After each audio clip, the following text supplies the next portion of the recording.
Hi everyone, hope you're doing well from wherever you're watching this channel, depending on your time zone. Now, at the moment, ODM party is pushing to get power.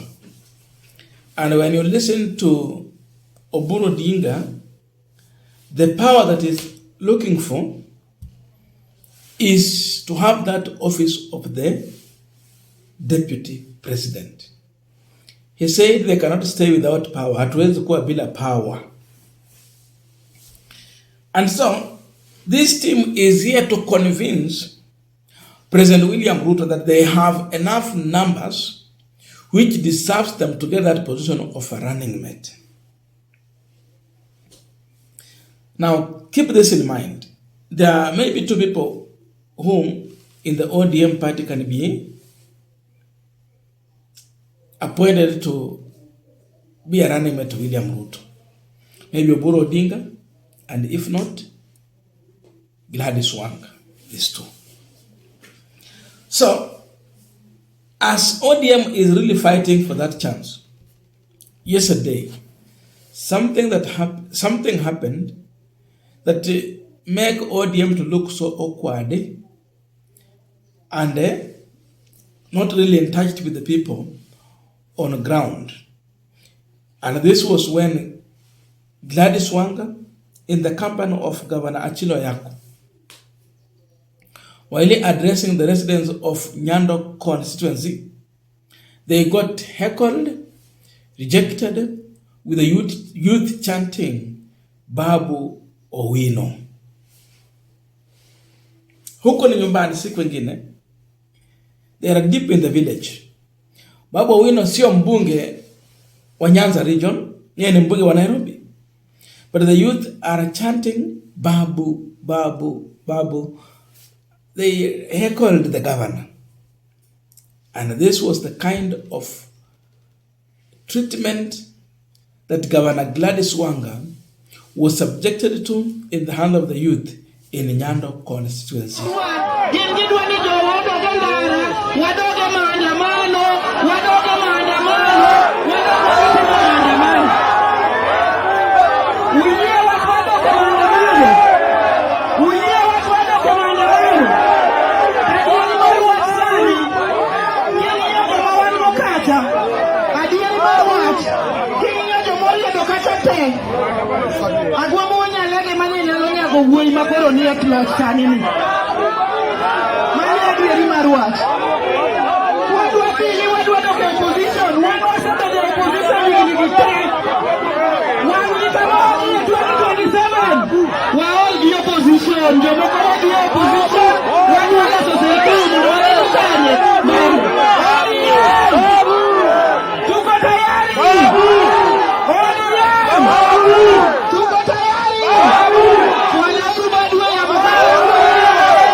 To continue with the panel discussion, but before we go deep into that, I have a quick and humble request for those who are watching the channel and you have not yet subscribed, please consider subscribing. To our returning subscribers, I must say thank you so much. And again, to all our viewers, please give this video a thumbs up. Thank you so much, and back to our discussion. Now, I am wondering how really ODM will manage to consolidate the numbers when we have dissenting voices among the supporters of ODM party. The division is even going deeper down from leaders to the supporters of the party. Imagine you get to an event where 90% they are calling Babu, and you did not come to market Babu. In fact, you are warning them that we have been in opposition where we are being tear-gassed, where we only have protest. But now we want to be in a government where there is no tear-gas, there is no protest. It's just development. But they still insist that they want Babu or Mandaman. Gladys Wanga was so much uncomfortable. She could not want such things to get out. But already it is now in the public domain. that the governor was heckled. How do you see her rating? Is it increasing or decreasing? Now she's being fronted as a running mate to William Ruto. A running mate who gets back home where she's being heckled. So if you cannot sell William Ruto at home, where else can you sell this William Ruto? The agenda William Ruto must start from home. So already, this Nando concern thing has spoiled for Gladys Wanga and paint the real picture in ODM. There is elusive unity. ODM is divided. The supporters on the ground, that's the worst thing now for this team. Supporters also are divided. I don't know how ODM is going to manage the meeting that they intend to have on Saturday without facing such kind of heckling. Because they will be in Siaya on Saturday in an attempt to counter the other meeting organized by Edwin Sifuna and his team. Akina Babu Owino, James Orengo, Caleb Amis. They're planning for meeting. And it is going to be huge rally. So imagine how it will look like. The other team is in Siaya, where they might be subjected to the kind of the video we saw here. Heckling. Mentioning people from the other camp like Babu Owino, Edwin Sifuna. How will they look like in such a scenario? That is the question that ODM party should be asking themselves. Are they on the right trajectory?